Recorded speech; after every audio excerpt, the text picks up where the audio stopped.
Olá, seja bem-vindo, você que nos acompanha aqui pela TV Universitária. Começa agora o programa Em Pauta e hoje o nosso assunto é a sexualidade na infância. Quando e como falar sobre este assunto com os filhos? Existe uma idade certa para começar a namorar? Para tirar as nossas dúvidas, eu converso com a psicóloga Kátia Beal e com o sexólogo e urologista Luiz Mauro Coelho. Sejam bem-vindos ao programa Em Pauta. Doutor, em primeiro lugar, eu gostaria de saber, existe uma idade certa para falar sobre sexo com os filhos? Olha, eu vejo assim, a gente falando numa idade certa, se é com 2, 5 ou 7, eu acho difícil. Eu acho que nós precisamos olhar primeiro para os pais, né?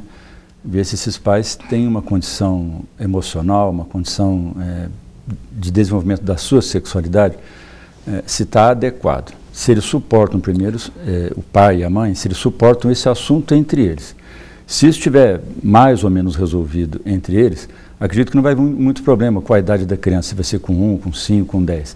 Porque se ele estiver bem resolvido, se ele estiver bem estruturado, ele, a parceira dele, no sentido da vivência da sexualidade deles, em qualquer momento que a criança solicitar, quer seja porque ela viu na televisão, viu na internet, viu na escola, ou seja, onde será que ela escutou sobre sexo e quis perguntar, seja qual for a idade, se os pais estiverem mais ou menos estruturados, pelo menos, acredito que em qualquer idade ela vai saber responder e atender a solicitação da criança.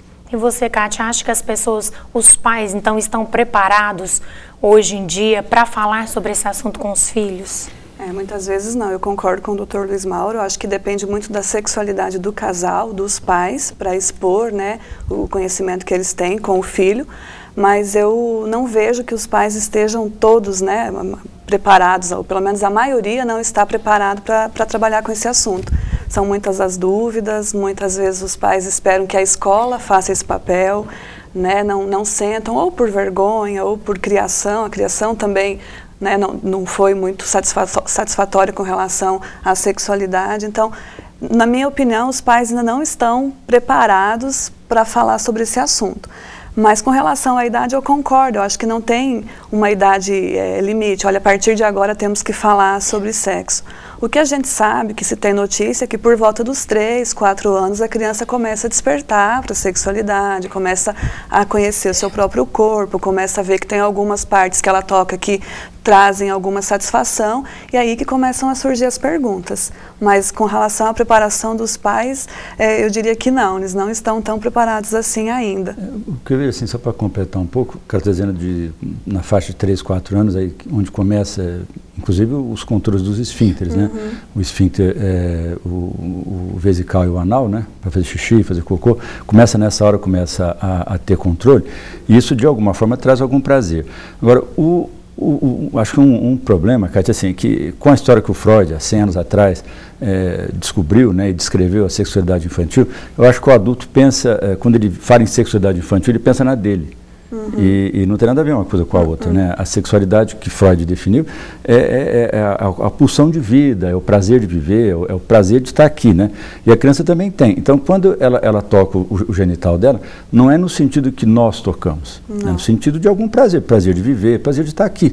E não necessariamente como nós imaginamos. Por isso, e eu concordo também com ela, que os pais, em geral, não tem nenhum pingo de preparo para lidar com isso, porque a escola dele também não falou, a mãe dele, o pai dele também não falou com eles, e o que a gente aprende na rua, aprende com os outros, agora infelizmente aprende pela internet de uma forma extremamente bizarra, né, completamente fora de propósito, e vai criando essa confusão, né, e as crianças vão ficando também confusas em relação ao seu corpo, em relação ao corpo do próximo, né. Por isso é importante as crianças conhecerem o corpo, o pai explicar, né, o corpo, a diferença do corpo entre o menino e a menina. Talvez nessa idade, 4, 5 anos, eles já começam a perceber essas diferenças e começar a ter dúvidas, né? Por exemplo, uma coisa que assim, alguns pais é difícil eles fazerem isso, tomar banho com, por exemplo, o pai tomar banho com a filha.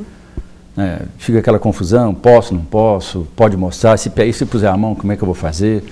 Então, assim, se o sujeito não tiver, ou a mãe não tiver preparo para isso, às vezes pode confundir, né? E a criança, ela vai pôr a mão na vagina da mãe ou no pênis do pai com uma curiosidade, é um negócio diferente para ele. Ele vai lá e põe a mão mesmo. Agora, se você não souber reagir a isso de uma forma compreendendo o que está acontecendo entre as duas pessoas, fica um pouco difícil, né? E você pode até bloquear a criança, dependendo da maneira que você fala, né? Não faz isso, não põe a mão. Quer dizer, você fica colocando vergonha, intimidando a criança, e isso pode desencadear, né? Pode desenvolver um conhecimento errado mesmo da sexualidade. De repente, vamos se preocupar e falar assim, não põe a mão no meu pênis, tira a mão daí. Aí ele olha para ele, a criança, e vê que tem um igual. Já pensou se não precisa pôr a mão no dele? Ele começa a achar aquilo estranho e vai criar uma barreira. Assim, eu estou exagerando um pouco, mas segue a linha de raciocínio que dá para a gente entender que pode haver problema no futuro. Né? Existe, talvez, diferença entre menino e menina no aprendizado? Assim, algum deles tem mais dificuldade ou demonstra mais, por exemplo, na procura lá no consultório com os pacientes? São mais homens, mais mulheres, né? Filhos ou filhas ou não? A dúvida vem para todos. A dúvida eu diria que vem para todos. O que acontece é que, assim, parece que culturalmente ainda existe um ciúme, entre aspas, maior com as meninas, né? Os pais têm muito ciúme das filhas porque tem medo que elas se envolvam com pessoas, né, com homens aí que só queiram usar dela, enfim, essas coisas. Ainda é cultural isso, né, doutor? Não sei se o senhor também percebe dessa maneira. É cultural que o homem tenha um certo resguardo maior, né, queira resguardar mais essa filha. Os meninos ainda, de novo falando, né, de novo culturalmente, eles ainda são criados para ser mais livres, terem mais liberdade. Isso, né? São estimulados mais precocemente do que as meninas. A gente percebe que é mais ou menos assim. Eu não atendo criança do ponto de vista sexual, eu atendo criança do ponto de vista urológico, né?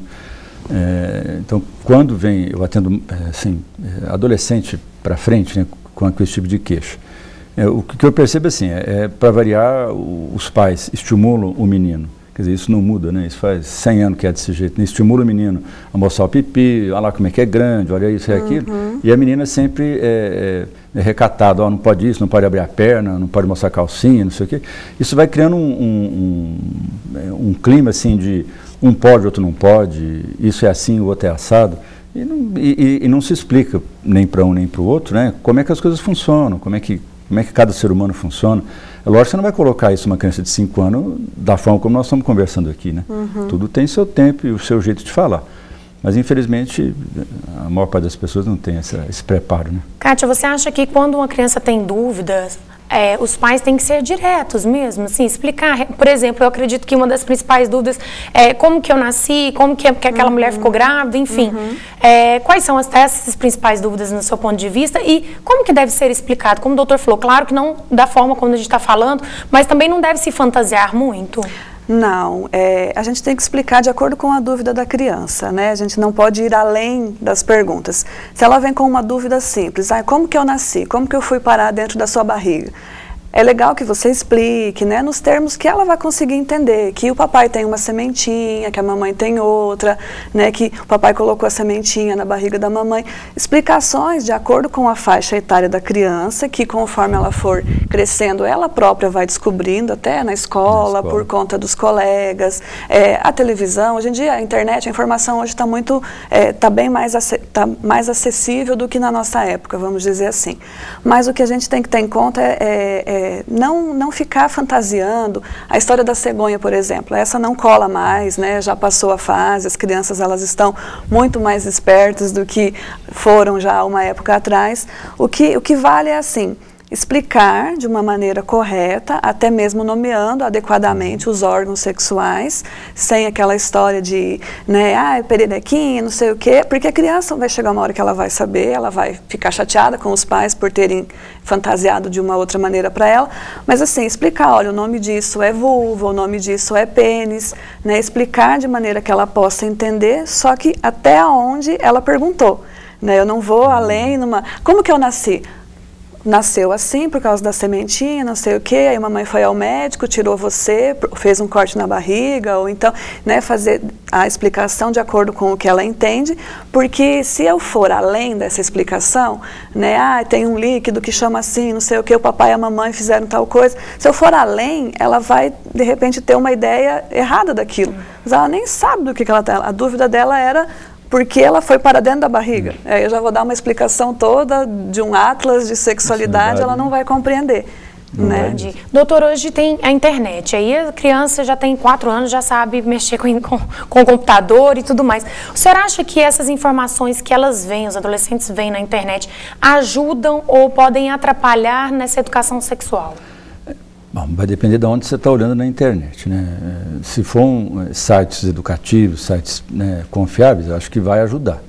Agora, infelizmente, a maior parte do que a gente vê na internet são sites assim, completamente fora de propósito, sem explicação daquilo de que fonte ele adquiriu aquela informação, né? Eu acho, de uma maneira geral, eu penso que ajuda, mas é necessário selecionar muito, ainda mais na questão sexual. Selecionar muito mesmo aquilo que vai ser visto na internet, porque o que a gente vê é que a maior parte das coisas que você vê na internet não faz sentido, né? É tudo uma outra grande fantasia fora de propósito da relação humana. Ali, a sua relação com aquela internet, se for pensar em termos educativos, é como se abrir um livro e você ler. Agora, o que você pode ver na internet é uma situação completamente fora de propósito, onde não há vínculo, onde não há nenhum compromisso entre as pessoas. E eu acho que os pais têm que ter muito cuidado no seu computador de selecionar qual site vai ser possível e qual não vai ser. Isso eu penso que deve ser uma obrigação dos pais, não no sentido moralista, né? Olha, isso não pode, isso aqui não é isso, mas no sentido de educação mesmo, de uma formação de uma criança que está começando aí, né? Kátia, e os programas de televisão? A gente vê hoje que tem programas voltados para adolescentes, que os adolescentes se relacionam. Você acha que esses programas às vezes também incentivam da forma correta? Você acha que às vezes estimulam crianças que às vezes acabam assistindo, ou adolescentes também, e eles ficam cada vez mais curiosos? Como você avalia? Eu acho que hoje em dia todos os programas, sem exceção, eles estão tornando essa curiosidade pelo sexo mais precoce realmente. Acho que o doutor tem razão quando ele fala que a gente tem que selecionar, tem que colocar senha, internet, tem que... tanto é que para isso que existem as faixas de classificação da censura, né? Acho que a gente deveria respeitar. O que eu percebo muito hoje, Vanessa, é que assim... os pais estão muito atarefados, têm muitos compromissos, o dia está curto, tem muita coisa para fazer, tem que trabalhar para dar conta de uma série de obrigações que às vezes a gente mesmo que se impõe, nem precisava. Então os pais deixam muito a educação por conta mesmo da televisão. E aí que os pais erram, porque tem que estar junto, tem que conversar, tem que ler um livro junto, tem que sentar para conversar. Antigamente era bacana, né? Tinha as reuniões de família, todo mundo sentava para discutir as dúvidas, para falar também sobre as coisas que aconteciam na família. Então, se a gente olhar por esse lado, alguns programas, é claro, servem para orientar mesmo. Tem muitos programas que eu percebo que são bons, que servem para mostrar o que é certo, o que é bacana. Muitos programas matutinos, eu tenho ficado na parte da manhã com meu filho, eu tenho percebido assim, nos programas matutinos, eles abordam de uma maneira um pouco mais tranquila, mostrando o que é certo, o que é errado. Eu tenho percebido dessa maneira. Mas, em geral, novela, por exemplo, não acho bacana uma criança realmente de menos de 10 anos assistir novela, né? Muita cena de sexo, de beijo na boca, de coisas que ela não tem conhecimento para assimilar e que aí surgem as dúvidas, as perguntas, no meu entender, muito precocemente. Você vê aquele programa que passa 5 horas da tarde, 6 horas, né, da adolescente, aquilo ali, assim, é uma vida que não existe. Todo mundo bonito, todo mundo saudável, todo mundo com uma certa faixa de dinheiro no bolso, onde as coisas acontecem tudo facilmente, a menina é bonita, o rapaz também é. E aquilo é uma grande ilusão. Quer dizer, para quem está assistindo aquilo lá, se for que tentar repetir na vida real, vai ficar muito frustrado. Que nem ele é tão bonito assim, nem a namorada dele é tão bonita assim, é tão cheirosa, isso aqui, né? Então, eu tenho a impressão assim, são veiculações que não trazem o indivíduo para a realidade. Não trazem o indivíduo para a vida que ele poderia ver. E assim, não traz nenhum contexto que ele possa comparar com ele mesmo de uma forma boa, de uma forma que ele possa aprender com aquela situação. E esse programa está na televisão, não sei quantos anos que está aí, né? Muitos, né? Bom, daqui a pouquinho nós vamos falar sobre opção sexual e gravidez na adolescência, mas é logo depois do intervalo. Não saia daí que o programa Em Pauta volta já.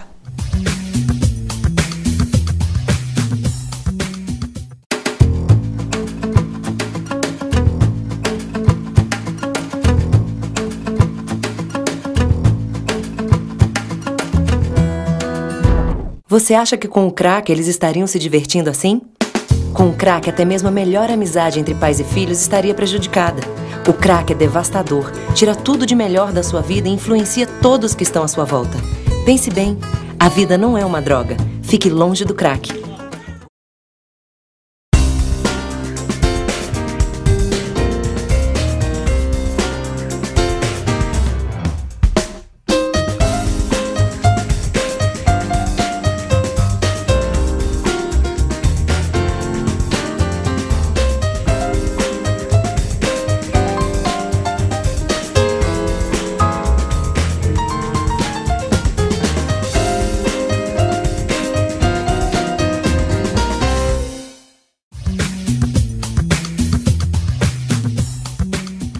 De volta com o programa Em Pauta, hoje falando sobre a sexualidade e a melhor forma de abordar o assunto com as crianças e adolescentes.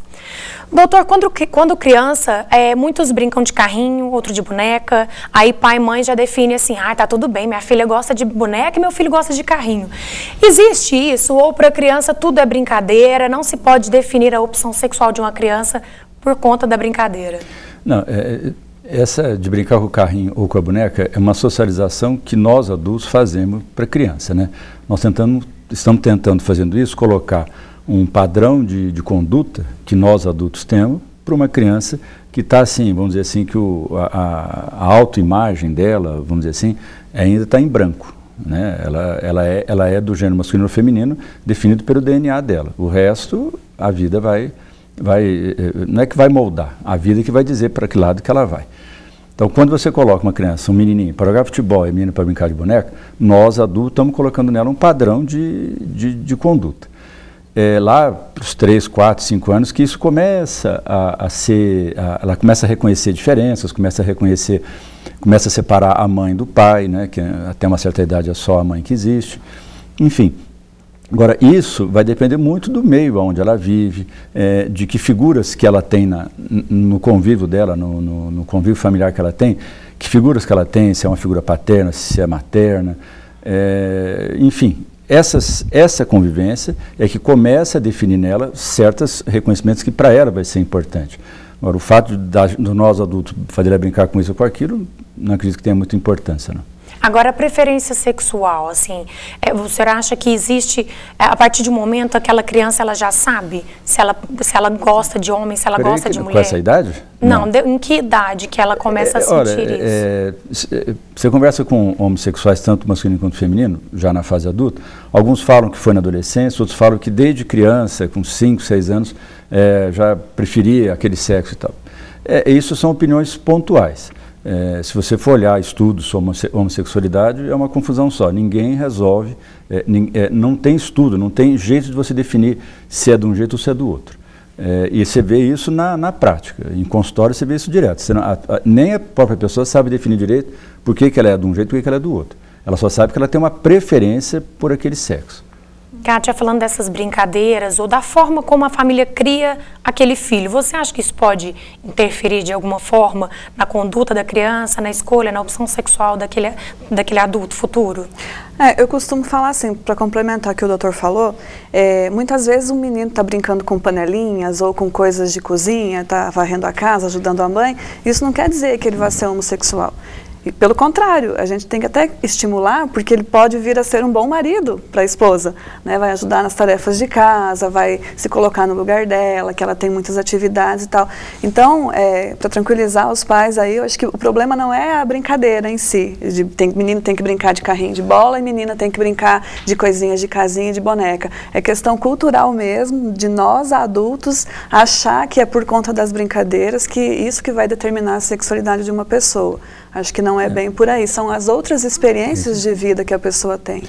Quando eu digo assim, que essas brincadeiras, como ela está dizendo, não é isso que vai definir, sim a atitude do adulto, essas questões de figuras, né, com quem que a criança se identifica, você veja bem, às vezes você tem, ou por não saber, por pura ignorância, ou porque trabalha muito, ou porque não quer saber, você tem muitos pais, ou o pai ou a mãe, que larga, por exemplo, deixa a menina, por exemplo, deixa ela, a mãe, por algum motivo, não se liga muito nela, etc. E ela fica mais com o pai.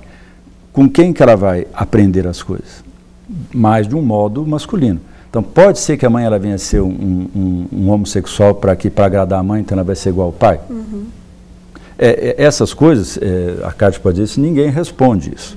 Assim, olha, é assim ou é assado. Agora, esse convívio com a criança, de que tanto com o pai, com a mãe, de ter uma convivência boa, uma convivência aberta, onde você faz companhia para a criança, né? Você ficar com ela, com as suas necessidades, etc. Isso é que vai fazendo com que a criança também vá se identificando com o mundo onde ela vive. O que é o masculino, o que é o feminino. A gente até falou fora do ar, né, de um caso que eu atendi em outra cidade, que o menino passava muito tempo, menino de 4 anos, passava muito tempo com a mãe gostava de fazer as unhas, trabalhava, né, com a beleza e tal, trabalhava em salão, vivia sempre maquiada, muito bonita, muito arrumada, e o menino passou a ter o desejo de passar esmalte também e tal, e o pai veio horrorizado, né, não, será que meu filho né, vai ser homossexual? O que você faz para me ajudar e tal? Então, como a gente falou, não tem uma idade para dizer, olha, a partir de tal idade que a opção sexual vai se estabelecer. Mas, investigando o histórico de vida dessa família, o que a gente observou? Que o pai não levava o menino para ir a um jogo de futebol, não sentava com ele para assistir um programa. Não falo nem programas masculinos, mas assim, estar com a presença do pai. Ele passava a maior parte do tempo com a mãe, então as coisas que ele aprendeu, o ambiente dele, os comportamentos que ele estava tendo como modelo, eram todos femininos. E isto não quer dizer que ele se tornaria um homossexual. Necessariamente ele seria não necessariamente, um homossexual. Mas os modelos que ele tinha eram exclusivamente femininos. Uma que a gente vê assim, em consultório com uma certa frequência, você vai conversando com um homossexual masculino, você vai conversando, você vai vendo sempre que a história familiar é sempre um pouco confusa. E assim, ou a mãe é extremamente forte, autoritária mesmo, e um pai mais retraído. Ou ao contrário, um pai tão agressivo que afasta ele da convivência dele, ele vai tentar copiar uma outra coisa. Quer dizer, não estou dizendo que isso seja certo ou errado, é o que a gente vê. E tem outras nuances aí que a gente teria que discutir isso mais profundamente. Mas é um assunto que não podemos ficar aqui até 6 horas da tarde. Nestas análises, assim, você percebe que faltou a conversa dos pais com a criança, enquanto criança? Sim, sempre falta o convívio familiar. Sabe, a família, por mais que ela sofra ataques e venha sofrendo ataques da sociedade ao longo do tempo, que isso não tem importância, mas a família é a base para você estruturar a vinculação que as pessoas têm entre si. Então, a família deve ser ainda muito cultivada e muito incentivada que as pessoas conversem entre si para que a gente possa trocar valores. Porque senão, como é que uma criança vai crescer com o valor de quem? De qual comunidade, de qual vivência que ela vai aprender? Infelizmente, a televisão está sendo trocada, né, a convivência por isso, a internet e assim outras coisas. Né? E é nesse momento em que o pai percebe que o filho, o homem, sente atração por outro homem, ou que ele tem um jeitinho mais delicado, enfim, é nesse momento que os pais já procuram os especialistas para poder ver o que faz, eles talvez não têm muito o que fazer, não sabem como agir? Na verdade, o que a gente percebe, assim, não só nessa questão de sexualidade, mas em todas as questões que envolvem as emoções de uma maneira em geral, é que as pessoas só vêm ao consultório, elas só procuram um especialista quando a situação chegou num ponto em que elas não conseguem mais. Né? Se tivesse sido observado antes, num menor sinal, é claro que também não dá para, num sinal, no primeiro sinal, já, né, levar a coisa para uma situação grandiosa. Mas assim, a família que acompanha, né, sistematicamente os filhos, que participa da vida escolar, conhece os amigos, convida os amigos para participar em casa, que conhece bem esse filho, que participa realmente da vida dele, quando identificar alguma coisa errada, é muito mais fácil trocar uma ideia, uma opinião como especialista, do que ir tentando, e aí a situação chega num ponto em que os pais se veem como impotentes, e aí sim, aí vamos procurar o especialista. Aí pode ser que nessa hora já seja um processo muito mais lento e muito mais difícil mesmo de conversar com a família, de conversar com esse adolescente, com a criança. E se for no adolescente, né, Cátia, nós estávamos falando fora do ar aqui, que em geral eles vêm assim, quer que você mude o indivíduo. E isso é impossível, né? Não há assim. Nenhum de nós, nem o pai, nem a mãe, nem vai conseguir mudar um indivíduo. O que a gente pode fazer é tentar com que ele fique feliz com a condição que ele está vivendo. É o que eu costumo dizer. Que é difícil para os pais aceitarem. Agora, antes da gente encerrar, que nós já estamos quase no fim, eu gostaria de passar rapidinho pela questão da gravidez. Já que a gente falou sobre a sexualidade, a introdução desse assunto na família para as crianças e adolescentes, o senhor acha que os adolescentes estão entendidos, ainda mais com tecnologia, internet, televisão, sobre a gravidez, sobre os cuidados, a responsabilidade enquanto eles estão praticando sexo, enfim, eles já estão sabendo ou ainda estão muito imaturos sobre este assunto? Eu acho que eles estão muito imaturos, não só quanto à questão da gravidez, mas é uma questão anterior à gravidez. Como é que você engravida uma pessoa? Tendo relações sexuais com ela, não é assim? Então, esse momento de ter relação sexual com um outro indivíduo, com uma outra pessoa, existe eu tenho a impressão que, em função de internet, uma série de outras coisas, nós já falamos aqui, eles estão partindo para essa situação de uma forma imatura. Não tem noção daquilo que ele vai fazer. Ele só vai em busca de um prazer, ou para si próprio, para se autoafirmar, ou para outra pessoa. Então, é uma maturidade completa. Ele não consegue ter nenhuma frustração naquele relacionamento. E não tem noção de DST, de doença sexualmente transmissível, não tem a menor noção disso. De gravidez, então, isso passa longe. Ele só não quer a gravidez, só que ele não tem a menor noção de como é que ele tem que fazer para não ter a gravidez. Ele usa preservativo muito mais para a questão de DST do que de gravidez. Então, para encurtar, né, eu sei que o tempo está estourando, mas eu acho que eles continuam muito ruins do ponto de vista de maturidade e não têm a menor noção do que é uma gravidez que ele possa viver, tanto a menina quanto o rapaz. Eu acho que, para complementar, não é querer dar uma lição de moralismo aqui, mas assim, a gente percebe muitos eventos aí de juventude, né, de sexo explícito mesmo, no meio da rua. Aconteceu, né, agora em novembro, a gente viu aí muitas notícias. Então, eu acho que junta bebida, junta com autoafirmação, com fazer parte de um grupo. Então, as coisas foram indo para um nível, para um lado aí que, meu Deus, né, se a luzinha vermelha está girando, está acesa faz tempo. Se os pais não pararem, não perceberem que realmente tem que sentar, dialogar, mostrar exemplos, questão de valores, o que você quer para a sua vida, que tipo de pessoa você quer ser no futuro, realmente os exemplos que a gente tem aí são só negativos. Ok. Bom, o assunto está muito bom, mas nós precisamos encerrar. Obrigada pela participação. Obrigado. E o programa Em Pauta termina agora. Nós voltamos na próxima semana. Até lá!